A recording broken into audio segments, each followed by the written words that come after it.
Jadi ya gitu aja. Maaf kali ini kayaknya marah-marah, ngomel-ngomel, karena gemes banget sama pertanyaan kayak gini. Menyedihkan ada orang yang punya pemikiran kayak gitu sebenarnya.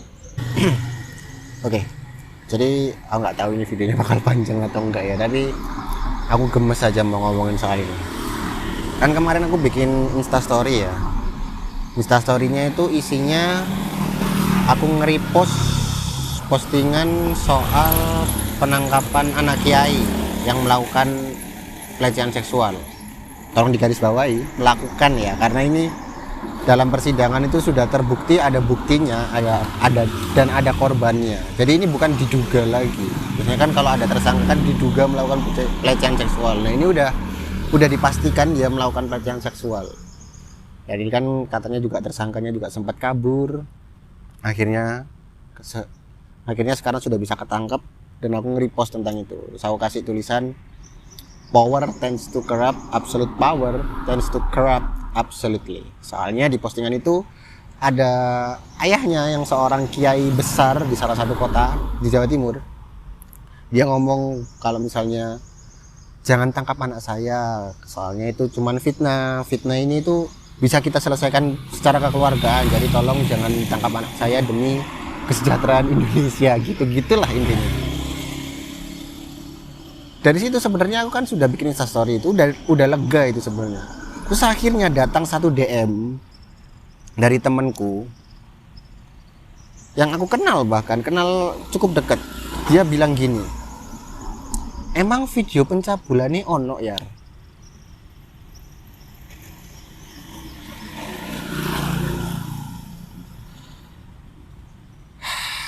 Sejak dia DM itu aku langsung mikir, ya kayaknya nggak cuma satu orang yang punya pemikiran kayak gini. Karena memang kali ini yang ditangkap kan figur besar ya, sosok besar, bahkan yang bikin dia besar apalagi kan di skala agama. Jadi membuat sosoknya ini agak diragukan kalau misalnya dia melakukan kejahatan. Terus akhirnya tak bales. Emang kalau barangmu dicuri harus ada video waktu barangnya dicuri. Jadi mungkin yang dimaksud temanku ini adalah dia mendukung kiainya ini, anak kiainya ini. Soalnya dia dari keluarga yang apa ya, dalam tanda kutip beragama mungkin. Jadi kayak diragukan soal kasus ini. Makanya dia meminta bukti kan soal video. Nah, masalahnya kasus pelecehan seksual ini kan gimana, gini deh.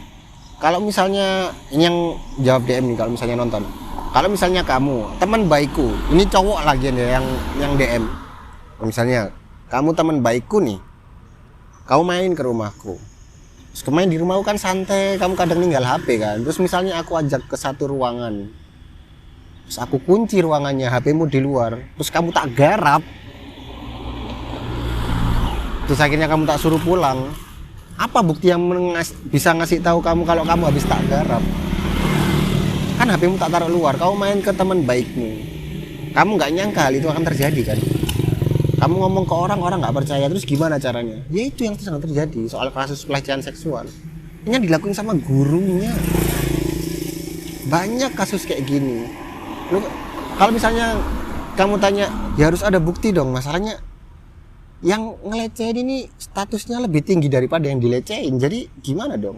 Yang dilecehin murid, yang ngelecehin guru, gimana dong? Nanti kalau misalnya nih guru nyuruh murid nggak nurut, dibilang muridnya nakal, jadi muridnya harus nurut. Misalnya muridnya diajak ke sebuah ruangan, dia nggak bisa ngapa-ngapain, teriak nggak kedengeran orang lain, digarap di sana, nggak bisa ada bukti. Mau minta bukti apa sih? Kasus pelecehan tuh, kasus pelecehan seksual dari dulu sulit menemukan buktinya. Tapi kalau misalnya sudah ada yang speak up, sudah ada yang mengaku, itu orang yang ngaku pertama itu adalah orang paling terberani yang pernah ada. Karena kasus pelecehan seksual tuh gimana ya? Kamu misalnya habis dilecehkan secara seksual, anggaplah, mari kita anggap kamu diperkosa. Kamu diperkosa secara tidak kamu inginkan. Terus kamu mau ngelaporin. Pertanyaan pertama adalah kamu mau ngelapor ke siapa? Bingung kan? Kamu ngelapor ke keluarga takut dimarahin, kok bisa kamu malah dilecehin kayak gini. Ngelapor ke temen, takut temen ember kan mulutnya, ngomong ke polisi juga gimana dong. Paham nggak sih, kasus kayak gini tuh dari dulu penyelesaiannya itu emang sulit, dan nyari buktinya ya gimana dong.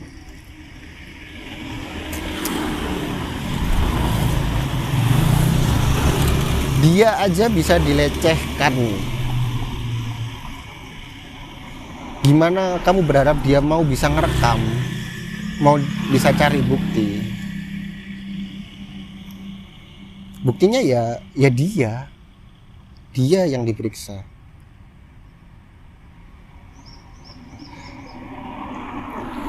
Aku akhirnya baca kasusnya kan, mempelajari lebih dalam.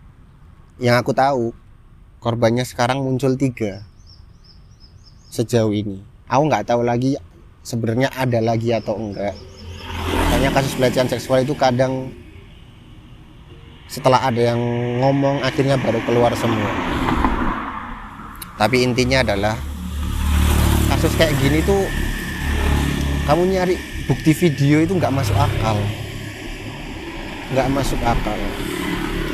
Ada kasus gini itu kamu harus bisa selalu berdiri bersama korban. Kok bisa kamu berdiri sama pelaku? Maksudnya nih pelakunya nih, si anak kiainya ini, dia bilang kan kalau misalnya dia difitnah, ya buktikan dong kalau di pengadilan, kalau difitnah. Buktikan, datang aja ke pengadilan. Kenapa harus kabur? Udah lama kan polisi nyari dia. Kabur mulu, akhirnya ketangkap sekarang. Ya buktikan aja kalau misalnya nggak salah. Kenapa harus kabur?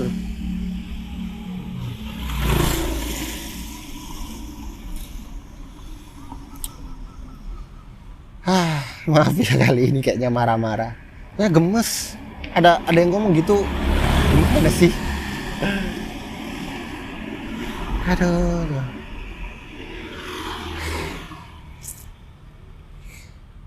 Kalau misalnya kasus kayak gini, kita berusaha berdiri bersama korban sampai akhirnya kasus ini dibawa ke persidangan dan sebagainya, dilakukan investigasi mendalam, baru ketahuan kan kalau misalnya korbannya berbohong, ngefitnah, kan ketahuan akhirnya. Baru kita berdiri berbalik kan. Soalnya yang jadi korban akhirnya si orang yang difitnah ini tadi kan. Jadi kita berbaliknya sebenarnya tetap sama korban. Cuman kan korbannya ini yang ganti kan. Ya buktikan aja dulu di persidangan kalau misalnya kalian bilang ini fitnah. Gak usah lari. Ngapain lari?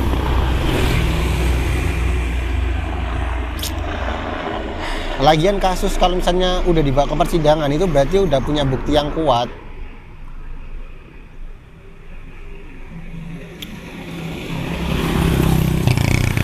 Jadi ya buat orang-orang yang mendukung si masnya ini, ya dukung dong, suruh dia datang ke pengadilan dari dulu, kasih tahu dong, cari bukti bahwa dia nggak ngelakuin kayak gitu,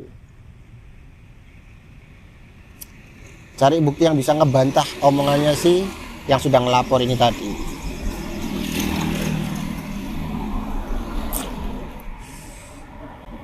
Jadi ya gitu aja. Maaf kali ini kayaknya marah-marah, ngomel-ngomel, karena gemes banget sama pertanyaan kayak gini. Menyedihkan ada orang yang punya pemikiran kayak gini sebenarnya. Oke, terima kasih sudah mendengarkan. Bye.